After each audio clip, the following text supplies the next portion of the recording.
Орлогын албан татврын тухайд гэх юм бол одоо татвар төлөгч гэж хэмбэ, татврын хувь хэмжээ хэд байдаг вэ гэдэг талаар та бүхэндээ бол мэдээлэл өгье. За, албан татвар төлөгч гэдэг нь одоо үйл ажиллагаа явуулж байгаа юм чинь олж байгаа орлоготойгоо холбогдоод бол хасагдах зардал гэж гарч ирж байгаа.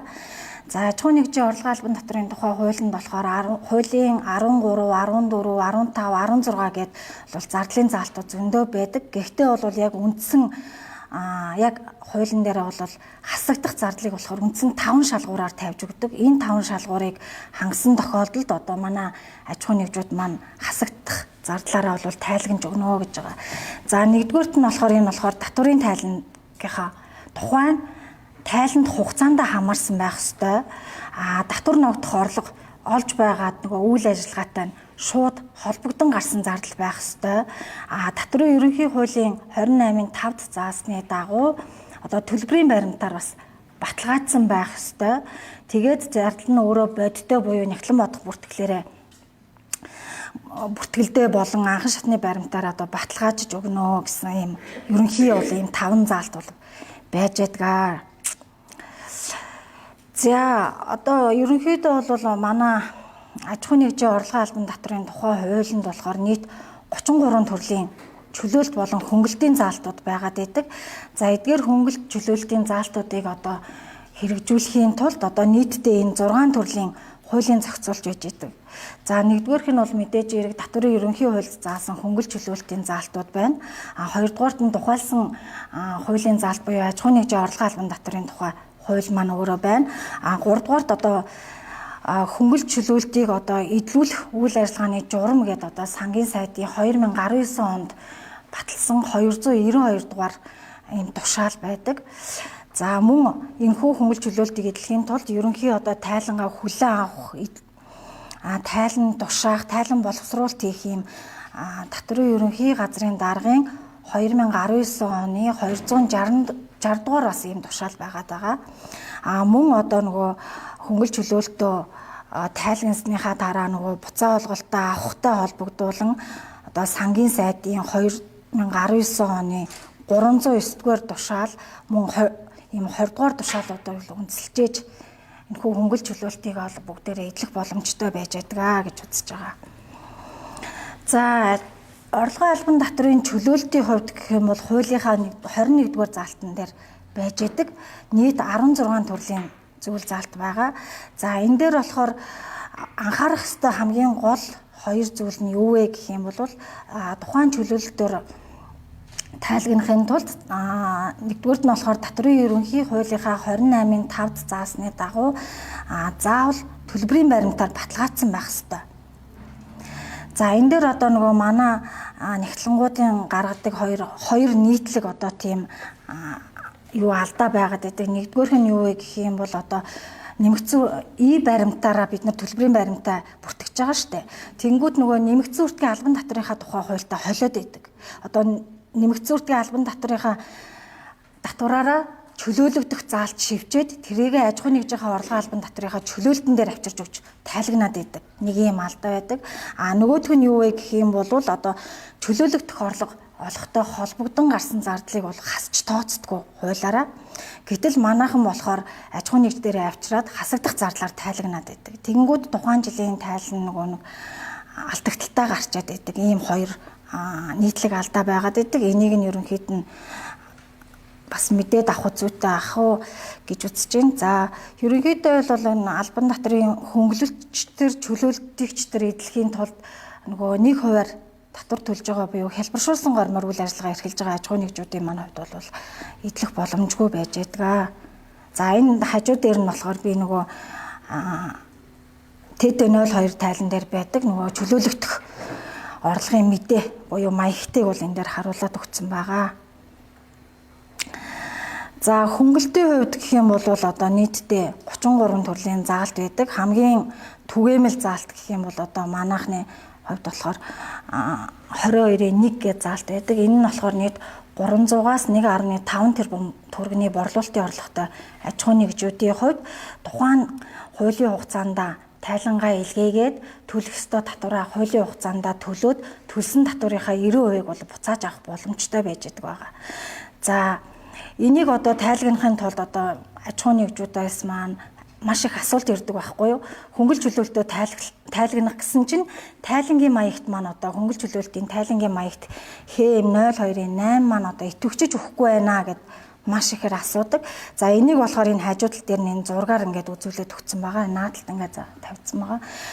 Энэ болохоор яг вэ гэх юм бол нүүр тайлан луугаа ороод хадгалсны чинь дараа одоо үйл ажиллагааны орлого засах гэсэн цонх байгаад байгаа. Энэ дээрээс нөгөө сонголт байгаа. Үйл ажиллагааны орлого 300 саяас доош дээш гэсэн хоёр сонголт байгаа. Тэрний 300 сая болон түүнээс дээш гэсэн сонголтыг хийжээж хөнгөлтийн маань хавсралт мэдээ идэвхжиж өгдөг байгаа шүү. За энэ хүү төрлийн хөнгөлтийг хамрагдахын тулд хоригдсан ийм 3 залт байгаад байдаг. За нэгдүгээрх нь юу вэ гэх юм бол ашигт малтмол, цацраг идэвхт ашигт малтмлын хайгуул хийх, олборлох, ашиглах, тээвэрлэх юм борлуулах үйл ажиллагаа явуулж байгаа аж ахуйн нэгжүүдийн хувьд болохоор хамрагдах боломжгүй. Мөн согтууруулах хундаа тамхины одоо ургамал тарьж байгаа, тамхи үйлдвэрлэж байгаа, импортлж байгаа аж ахуйн нэгжүүд бас хамрагдах боломжгүй яаж байдаг. За 3 дугаарт нь гэх юм бол газрын төсний бүтээгдэхүүнийг үйлдвэрлэх, бүх төрлийн шатхууныг импортлох, бөөний болон жижиглэнгийн худалдаа эрхлэх, газрын тос хайх, олборлох, борлуулах ийм үйл ажиллагаа эрхэлж байгаа аж ахуйн нэгжүүдийн хувьд бол хамрагдах боломжгүй байдаг. Харин бусад аж ахуйн нэгжүүдийн хувьд нөгөө хуулийн хугацаанд тайлангаа илгээгээд төлөх ёстой татвараа 100% төлсөн тохиолдолд бол энэ төрлийн хөнгөлтөнд бол хамрагдах боломжтой байгаа гэж болно. За бас энэ хүү хөнгөлтийг эдлэхийн тулд бас нөгөө нэмэлтээр түрүүний нөгөө ярьсан хэлбэршүүлсэн гормын өсөлт илгээсэн болон 1% албан татвар төлж байгаа аж ахуйн нэгжүүд маань бас хамрагдах боломжгүй. Мөн болохоор хуулийн 22-ийн 5-д заасан хөнгөлттэй бас нөгөө хамтд нь бас идэх боломжгүй гэдгийг байгаа. За ерөнхийдөө бол нөгөө энэ хөнгөлтийн тайлан чинь дотроо 3 бүлэгтэй байгаа даа шүү дээ. 22-ийн 1, 22-ийн 5, 22-ийн 9 гэсэн 3 бүлэгтэй. За 22-ийн 5 гэдэг хөнгөлтийн хувьд болохоор бас нийтдээ одоо 22 төрлийн хөнгөлт байгаа. Тэрэн дотроос бас энэ тэр цааталт нь ингээд нөгөө энэ дөрвөлжин хайрцагын дотор нөгөө хоригдсан салбаруудыг бас бичээд өгсөн байгаа. Эдгээр салбаруудад одоо үйл ажиллагаа явуулж байгаа аж ахуйн нэгжүүдийн хувьд бол бас 22-ийн 5 гэдэг хөнгөлтийг идэх боломжгүй гэж үзэж байгаа. За 22-ийн 5-ын 3, 22-ийн 5-ын 4, 22-ийн 5-ын 13 гэдэг заалтуудыг бас маань болохоор одоо нэлээд сүүлийн үед түгээмэл бас хөнгөлтөнд хамрагдах боломжтой байгаа. Жишээ нь одоо байгаль дээлтэй техник, тоног төхөөрөмж, борлуулсны орлого, гарааны компани инновацийн хөнгөлөлт, аялал жуулчлалын бүтээгдэхүүн, үйлчилгээний борлуулалтын орлогод ногдох албан татварыг гээд. За энэ төрлийн одоо хөнгөлж чөлөөлтөнд хамрагдахын тулд одоо юм заасан тэр тоног төхөөрөмж, бүтээгдэхүүн үйл ажиллагааны жагсаалтыг одоо засгийн газрын юм 2019 оны 468 дугаар тогтоолоор ингээд зааж өгсөн энэ жагсаалтанд одоо ингээд хамрагдж байгаа энэ тоног төхөөрөмжүүд маань идэлнэ. За энэ жилийн хувьд шинээр орж ирж байгаа нэг хөнгөлт нь юу вэ гэх юм бол 22-ийн 5-ын 22 гэдэг заалт байгаа. Энэ нь болохоор энэ 25 оны 1 сарын 1-ний өдрөөс хэрэгжүүлж эхэлсэн нөгөө Монгол улсын бүсчилсэн хөгжлийн үзэл баримтлал заасан импортыг орлох, экспортыг дэмжих төслийн үйл ажиллагааны хүрээнд албан татвар ногдох орлогыг одоо татвар олж эхэлсний дараагийн тайлант хугацаанаас нь эхлээд одоо 5 жилийн хугацаанд 90% чөлөөлж өгнө гэдэг заасан байгаа. Мөн энэ хүү одоо энэ жагсаалтыг болохоор засгийн газрын гишүүн баталж өгнө. Тэр жагсаалтанд одоо орсон тохиолдолд энэ төрлийн хөнгөлтийг бас эдэлнэ. За 22-ийн 5-ын 22 гэдэг хөнгөлтийг болохоор хуулийн 22-ийн 1 болон 22-ийн 5 гэсэн 5-д заасан бусад төрлийн хөнгөлтийн бол давхардуулж идлүүлэхгүй гэсэн юм хоригдсан заалт бол байгаад байдаг. За ерөнхийдөө бол хөнгөлтийг эдлэхдээ гол анхаарах юм нь юу вэ гэх юм бол тухайн татврын тайланд жилд одоо төлөх ёстой татвараа одоо хугацаанд нь төлсөн бол одоо төлсөн албан татврын дүнгээсээ одоо хэтрүүлэн эдлэхгүй гэсэн заалттай байдаг. За энэ дээр болохоор нөгөө борлуулалтын орлогын 1% хүртэлх дүнгээр татвар буюу одоо 2024 оны 8 сараас хуулинд шинээр нэмэлт өөрчлөлт орж ирээд одоо хэрэгжиж байгаа манайхны хэлдэг нөгөө 22.9 гэдэг заалт маань энэ орж ирж байгаа. За энэхүү яг хуулийн үндсэн юу вэ гэх юм бол одоо албан татвар төлөгчийн орлого олох үйл ажиллагаатай хамааралгүйгээр нийгмийн хариуцлагын хүрээнд гэж байгаа. Тэгээ илэгдэл тооцох үндсэн хөрөнгөнд оруулсан хөрөнгө оруулалт мөн бус юу яасан харилцан хамааралгүй бусад этгээдүүдэд олгосон санхүүгийн дэмжлэг хандивын зардлыг ногдуулсан албан татвараас хасаж тооцно гэсэн ийм заалт ороод ирсэн байгаа. За түрүүн бол 22.1, 22.5 гэдэг хөнгөлтүүдийг болохоор хуулийн хугацаанд тайлангаа илгээгээд төлөх ёстой татвараа төлсний дараагаас бол эдэлжсэн бол 22.9 гэдэг хөнгөлтийн хувьд болохоор шууд төлөх ёстой албан татвараас хасаж тооцож байгаагаараа нөгөө хоёр хуулийн заалтаасаа бол ялгаатай байгаад байгаа гэсэн үг. За энэхүү хөнгөлж заалт нь болохоор нийтдээ одоо 11 төрлийн зүйл заалт байгаад байгаа. Энэ дээр болохоор ингээд ой, амтан, байгаль хамгаалал, хөгжлийн бэрхшээлтэй иргэн, өндөр настангууд, соёл, спортууд тэр тусмаа боловсрал дээр бол нэлээд олон боловсролын тэтгэлэг гэх мэтлэнгийн заалтууд бол ингээд ороод ирсэн байгаа. За тэгээд энэхүү хуулийг хэрэгжүүлэхтэй холбоотойгоор 2025 оны 9 сарын 1-нд татврын албанаас зөвлөмж батлагдсан байгаа. За энэхүү зөвлөмждөр болохоор энэхүү хөнгөлтийг эдлэхийн тулд тавигдах одоо ерөнхий шаардлагуудыг бол бүгднгээ нэг бүрчлэн бол зоогоод өгсөн байгаа. За жишээлбэл одоо энэхүү хөнгөлтийг одоо эдлэхийн тулд одоо татврын алба бас ганцаараа хяналт тавихгүй яагаад гэхээр нөгөө хуулийн 22.11 гэдэг заалтан дээр болохоор тухайн салбарын асуудал эрхэлсэн засгийн газрын гишүүн одоо ийм шаардлага стандарт гэдэг юмыг баталж өгнө гэж заагаад өгсөн. Энтэй холбоотойгоор бол хамгийн түрүүлээд одоо энэхүү хуулийн хөнгөлтийг эдлэхийн тулд одоо энэ засгийн газрын гишүүний баталсан одоо шаардлага стандартт нийцсэн байна.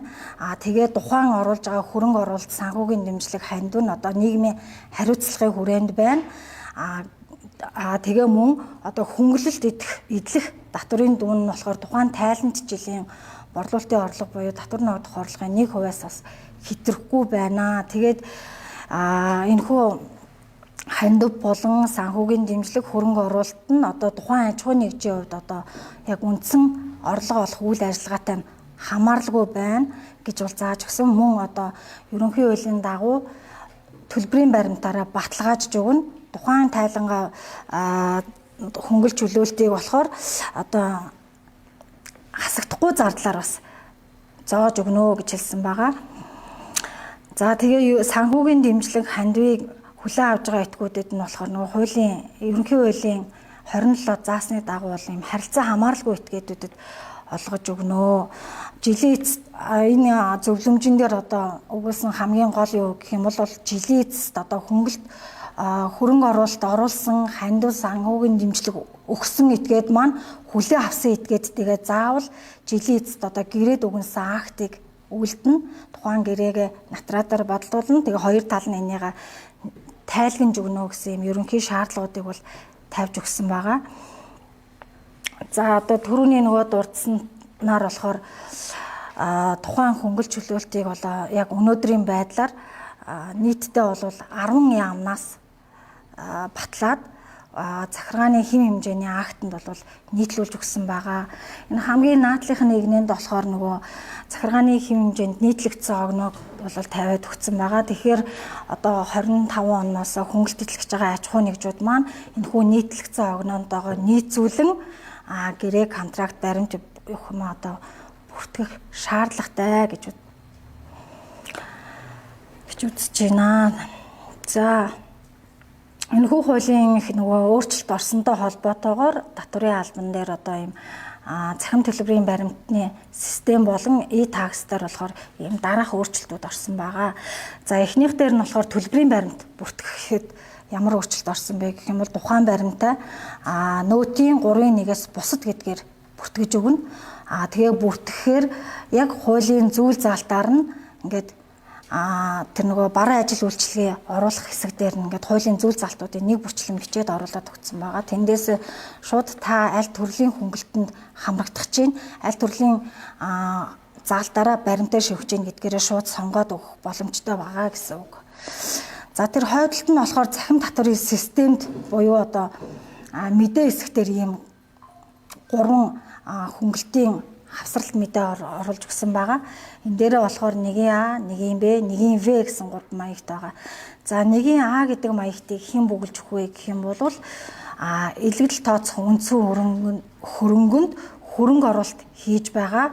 Мөн санхүүгийн дэмжлэг хандив олгож байгаа. Өөрөөр хэлбэл хөнгөлөлт эдлэх аж ахуй нэгж маань 1А гэдэг маягтыг бүгэлж өгнө гэсэн үг. За энийгээ бүглэхийн тулд шивсэн төлбөрийн баримтных нь дугаараар дахин давтагчгүй дугаараар хайхад одоо цаад худалдаа авалт хийсэн газрын баримтууд маань жагсаалтаар бүгд татагдаж орж ирнэ гэж ойлгож байна. За 1Б, 1В гэдэг маягтыг хэн бүгэлж өгөх вэ гэх юм бол 1Б-г нь хөрөнгө оруулалт хүлээн авсан буюу үндсэн хөрөнгө хүлээн авсан этгээд 1Б маягтыг бүгэлж өгнө. 1В-г нь болохоор санхүүгийн дэмжлэг хандив хүлээн авж байгаа этгээд бүгэлж өгнө гэсэн үг. За тэгээд нөгөө зөвлөмжөнд зааж өгсөний дагуу нөгөө гэрээд өгөнсөн акт байх ёстой гэж байгаа. Тэрний дагуу болохоор одоо жилийн эцсийн тайлан дээр хэдийгээр одоо хүмүүст эдлэгч байгаа газар маань 1А гэдэг маягтыг бүгэлсэн гэсэн заавал хүлээн авсан этгээд нь 1Б, 1В гэдэг маягтыг бас бүгэлж өгжээж тухайн хөнгөлт эдлэх аж ахуй нэгж маань хөнгөлтөндөө хамрагдах боломжтой болно гэж бас юу яаж гэж байгаа. За ерөнхийдөө бол миний ярих юм бол болсон. Тий. За. Ингээд юунаж татвар нотох бол 6 тэрбум гэж штэ. 6 тэрбум чинь татвар нотох орлого татвар нотох орлого. Одоо ашиг хассан дүн. Ашиг хассан тий хассан дүн. Тий. Зардлаа хассан дүн гэсэн үг шүү дээ. Тий. Орлогоосоо зардлаа хасаад. Тэр гадаадын аж ахуйн нэг жижиг штэ. Орсон суугч. Тэр ихэд өмнө шилжүүлсэн тохиолдол хэдэн вэ? 20. Монгол тэр чинь бас юу яаш штэ. Монгол улс байралгүй аж ахуйн нэгжгээ явуулж штэ. Тэгэхээр 20%-аар албан татвараас судах. Тэгэхээр суудхны тайлан дээр 20%-ийг тэр мөнгө шилжүүлэх байгаа мөнгнөөс манайх суудгаж авсан байх хэрэгтэй гэсэн үг. Тэгээд танах тэт 13 тайлгнаж өгнө гэсэн үг байхгүй юу? Суудгаж аваагүй л яах вэ? Тэр хүн нөө гадаадын аж ахуйн нэгж гадаадтай татвараа төлдөггүй л. Тэр чинь нөө давхар татварын гэрээгээр хамаараа явчихна штэ. Хэрвээ давхар татварын гэрээгээрээ цаад айл чинь цаанаа суудгуулсан байгаа бол танах энд яах шаардлагагүй. Тэгтээ танах тайлгнаж өгөх ёстой. Тэгтээ нөө тэг хуваар гэж үү? Тэгнэ гэсэн. Тэг хуваа сонгоч. Тэгнэ гэсэн. Тэгээд нөгөө тэт 13 дээр чинь нөгөө доотлолт нь маягт нь байгаа даа штэ. Тэт 01 маягтыг өгсөн байх хэрэгтэй гэж аахгүй юу? Тийм үгүй гэдэг сонголттой. Тэгээ нөгөө гэрээтэй байх хэрэгтэй. Тэгэнгүүт надад нэг тэт 01 дээр нөгөө бүглэг хэсгийн тодорхойгүй байна л дээ. Дотоодын хуулийн заал, дотоодын хууль заасан хувь суудгуул зохих татварын дүн гэдэг дээр яах вэ? Тэг хувь гэх юм уу? Юун дээр нэ Х02-ын тэт 01 маягтай бүглэхтөө нэг 13-ын 1-р хавсралтыг яриад байна уу? Та бол 2-р хавсралтыг бүгэлж өгөх ёстой шүү дээ. Оршин суугч босод этгээд тайл бүгэлж өгж байгаа болохоор. Тий, аж ахуйн нэгжийн нөгөө нэг оршин суугч бус этгээдээс нөгөө судалгаа. Оршин суугч бус этгээд гэхээр ярих юм бол та нөөд дээр гэвэл ТТ03-ыг бүгэлж өгнө. Эсвэл та ТТ13 дээр чи 2 төрлийн хавсралт байгаа. ХМ02, ХМ 13-ын 1, 13-ын 2 гэдэг. 13-ын 2 дээр нь та нөгөө гадаадын буюу оршин суугч бус этгээдэд суудгасан суудгаагүй татвар чинь тэн дээр чинь байгаад байгаа гэсэн үг байхгүй юу? Давхар татварын гэрээтэй юу гэрээгүй юу гэдэг сонголтоороо. Гэрээтэй гэхээр юу ах нь штэ. Нэг тэд 01 маягтыг аж ахуйн нэгж бүгэлж өгсөн. Яг дотоод нөгөө давхар татварын гэрээгээр 01 маягтай бүгэлж өгнө гэж бас тустай. Тэр бүглэхээр энэ дотоодын хуулийн зүйл заалт гэдэг байгаа байхгүй юу? Дотоодын хууль заасан хувь суудгуул зохих татварын дүн гэдэг байгаа байхгүй юу? Энэ дэр юуг нь бүгэлж өгөх? 20%-аараа бүглэх юм уу, тиггээ бүгэлчих юм уу? Та суудгуулж өгсөн дүнгээ бүглөө тэр хойдолт нь тийм үгүй гэсэн сонголт байгаа шүү дээ. Хэрвээ суудгуулж өгсөн бол суудгасан бол суудгасан, суудгаагүй бол үгүй гэдгээ сонгох. Суудгаагүй гэсэн сонголт байхгүй байхгүй юу? Байхгүй. Тэгэхээр нөгөө нэг гэрээтэй гэрээгүй тийм ТТ01 маягт бүгэлсэн маягт байгаа байхгүй тийм үгүй Тэгэхээр хуульд заасан хувийн одоо юу гэх юм бол зүйл заалт нь одоо аливаагаар явах юм бол гэдгийг дээр л асуулт тавьмаар байна л та. Тэгээ татврын дүн судгуул зохиох татврын дүн дээр нөө валютаар л одоо тухайн улс руу шилжүүлсэн валютаараа тавих юм уу? Монгол төгрөгөөрөө явуулна шүү дээ. Төгрөгөөрөө явуулна. Тий, төгрөгөөрөө явуулна. Тэгээ энэ дээр валют нягтлан бодох бүртгэлийн юун дээр чинь Монголын татврын юунар чинь бүгдээрээ төгрөгөөр тайлгнах хэрэгтэй гэдээ байгаад байгаа. Аа, тий орлого юм.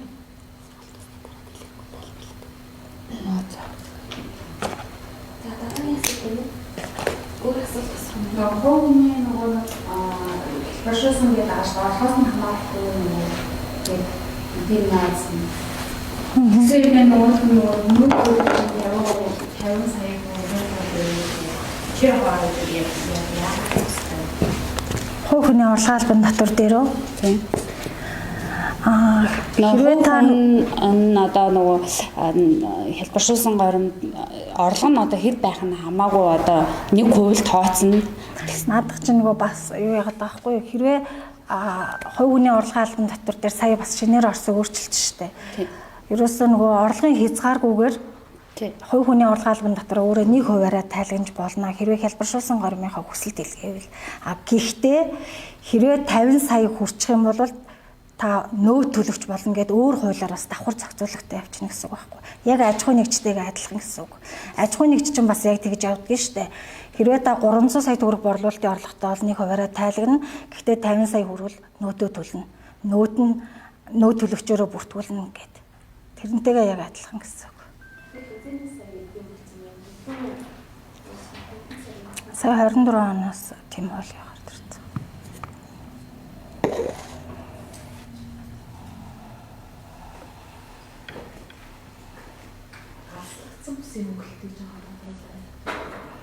За алслагдсан бүс гэдэг юм бол ерөнхийдөө нөгөө нийслэл Улаанбаатар хотоос тухайн аймаг сумынх нь нийслэл нь одоо 500 км дотор байвал 50% хөнгөлттэй. Түүнээс дээш буюу 1000 км-ээс дээш болохоор 90% хөнгөлттэй эдлэн гэдээ байж байгаа. За энэ дээр чинь бас нөгөө тавигдах шаардлага гэдэг юмнууд байгаа. За жишээлбэл нөгөө тухайн аж ахуй нэгж маань тухайн орон нутагта бүртгэлтэй байх ёстой. Тэгээд тухайн орон нутаг дээр байнгын үйл ажиллагаа явуулдаг байх ёстой. Татврын албан дээр бүртгэлтэй байх ёстой. Тэгээд байнгын ажлын байр бий болгосон байх ёстой гэдэг шаардлагууд тавигддаг. Тэр нөгөө 50% өнгөлөлт 90% өнгөлөлт гэдэг нь уяа такс дээр яаж чеклэгдэх юм байгаа юу? Яаж шууд нөгөө 02-ын 8 руугаа ороод 22-ын 5-ын 1 гэдгээ сонголтоо хийгээд хийчингүүд чинь тэн дээр чинь өөрөө 50-90% гэсэн хөнгөлтүүд нь байгаад байгаа гэсэн үг. Тухайн аж ахуй нэгж чинь өөрөө яг хаана хамааралтай байгаа тэр өгөрөд байдаг даа. 50% нь ороод байгаа байхгүй юу? Болно.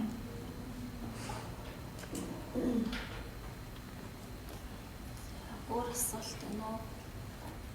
Өөр асуулт. Тэр өөрөлтөд дахин нэг орон сууцтуудаас тэрнтэй холбоотой юг орлогын албан татврын нэг татврын 1%-аар төлөгдөхөөр гарах нь зөв. 22-ын 5-18-аар. Тэр болохоор яг 1% дээр явахгүй бол. 1%-аараа? Тий. Явахгүй. Тий. 90% хөнгөлнө. Тий, 90% дээр яваад.